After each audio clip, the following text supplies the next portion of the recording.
क्या भारत के मुख्य न्यायाधीश ने युवाओं को कॉकरोच कहा था, या उनके बयान को मीडिया ने तोड़ मरोड़ कर पेश किया? और आखिर सीजेआई सूर्यकांत को सार्वजनिक रूप से सफाई देने की जरूरत क्यों पड़ी? आइए संक्षेप में जानते हैं इस रिपोर्ट में। नमस्कार, मैं उजाला, आप देख रहे हैं सत्य सर्वोच्च न्यूज।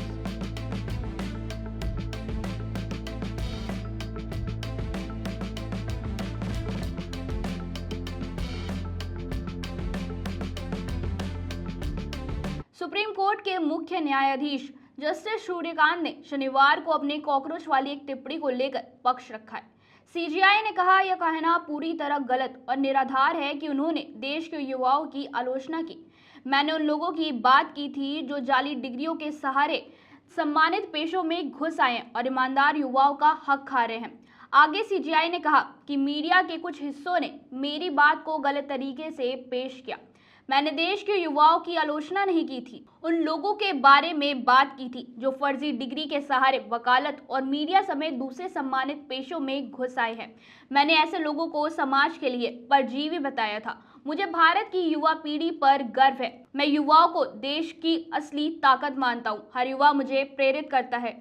दरअसल 15 मई को हुई एक सुनवाई में चीफ जस्टिस उस याचिकाकर्ता पर भड़क गए थे जो खुद को वरिष्ठ वकील की पदवी ना दिए जाने की शिकायत कर रहा था। वकील को फटकार लगाते हुए चीफ जस्टिस ने कहा था कि वरिष्ठ वकील का ओहदा कोई सजावटी चीज नहीं है जिसे याचिकाकर्ता कोर्ट से मांग रहा है। इस दौरान चीफ जस्टिस ने बार काउंसिल ऑफ इंडिया की आलोचना करते हुए कहा कि वह नकली डिग्री के जरिए वकालत में घुस आए लोगों की जांच नहीं करता। इसके बाद चीफ जस्टिस ने जो कहा उसे लेकर ही लगातार विवाद हो रहा था। चीफ जस्टिस ने कहा था, समाज में कुछ युवा कॉकरोच की तरह हैं। जब उन्हें नौकरी नहीं मिलती या पेशे में जगह नहीं मिलती तो कुछ मीडिया में चले जाते हैं, कुछ सोशल मीडिया में, कुछ आरटीआई एक्टिविस्ट बन जाते हैं, कुछ अन्य तरह के एक्टिविस्ट बन जाते हैं और फिर वो सभी पर हमला करना शुरू कर देते हैं।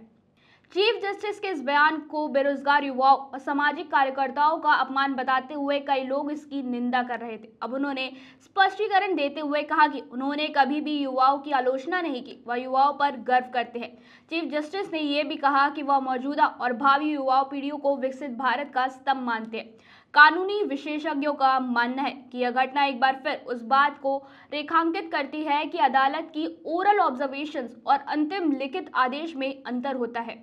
मौखिक टिप्पणियों बहस के दौरान न्यायाधीश के विचारों को व्यक्त करती है, लेकिन उनका वास्तविक कानूनी प्रभाव तभी होता है जब वे आदेश या निर्णय का हिस्सा बनती है।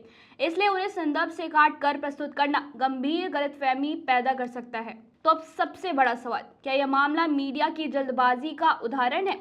क्या अदालत की टिप्पणियों को संदर्भ सही समझना हमारी जिम्मेदारी नहीं है? आपकी क्या राय है? हमें कमेंट करके जरूर बताएं। आज के लिए बस इतना ही, और ऐसी ही खबरों के लिए देखते रहिए सत्य सर्वोच्च न्यूज और चैनल को सब्सक्राइब करना ना भूलें।